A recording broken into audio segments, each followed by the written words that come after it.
Maklumlah musim-musim nak dekat raya ni kan mesti ada yang tak dapat balik kampung, kena masak rendang sendiri. Terutama yang bujang tu boleh buat sendiri, ataupun yang siapa-siapa lah yang nak cepat. Benda ni sangat mudah dan cepat lah, boleh cepat siap, dan bahan-bahannya pun senang untuk didapati. Okey, dan kat sini kita ada berempat bahan-bahannya. Bahan-bahan ni kalau pergi kedai memang senang jumpa. Pertama sekali kita ada ayam yang dah siap dipotong. Ayam ni lebih kurang 300 hingga 400 gram. Kita ada santan kara, optional lah, nak pakai santan segar pun boleh. Santan ni saya guna sikit je, dalam 100 ml.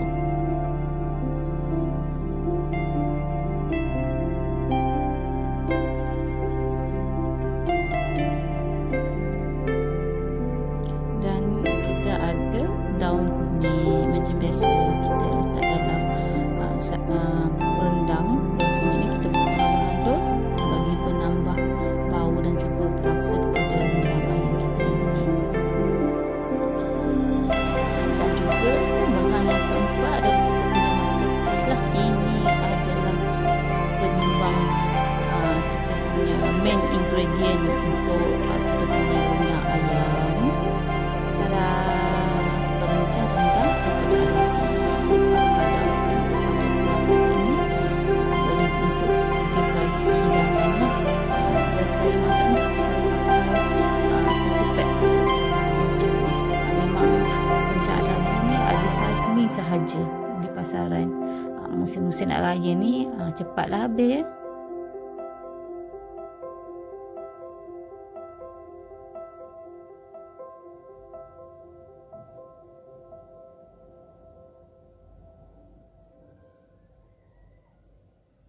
Kat belakang kita boleh tengoklah cara-cara memasak dia. Kalau tengok pada belakang ni dia kata santan 800 ml. So saya guna 100 ml je untuk 400 gram ayam.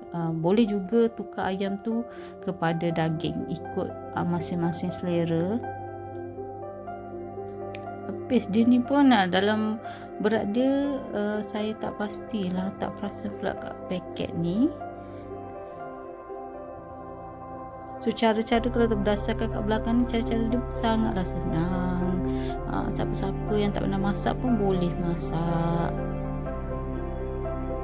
Okey, dan ni dalam kuali saya dah masukkan ayam, santan tadi 100 ml, dapat 1 pack perencah rendang adabi, dan juga bawang besar dan 3 ulas bawang putih yang telah di blend. Okey, ini adalah untuk mengurangkan kepedasan. Kalau tak nak isi pun boleh, ni optional lah.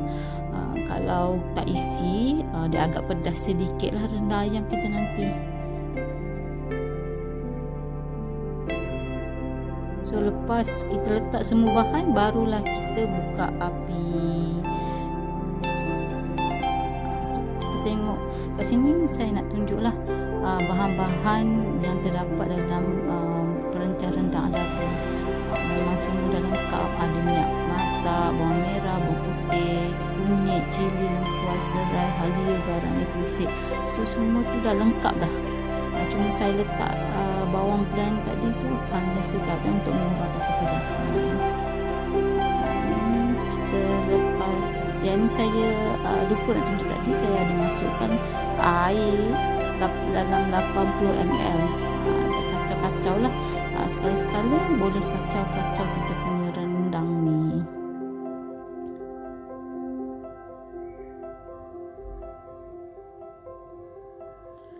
Selalunya untuk rendang ni ambil masa paling cepat 30 ke 45 minit. Tengok ni dah rendang pun kita pun dah bertukar agak gelap. Dia nak tahu dia masak, dia akan tukar lah warna dia agak gelap atau pulang. Ada setengah orang kan dia suka rendang tu pekat, rendang tu agak berkuah. Selepas dah masak dah rendang kita ni, lepas 30 minit saya masukkan irisan daun kunyit. Tengok dah siap. Dadah. So jangan lupa subscribe dan share ya saya punya.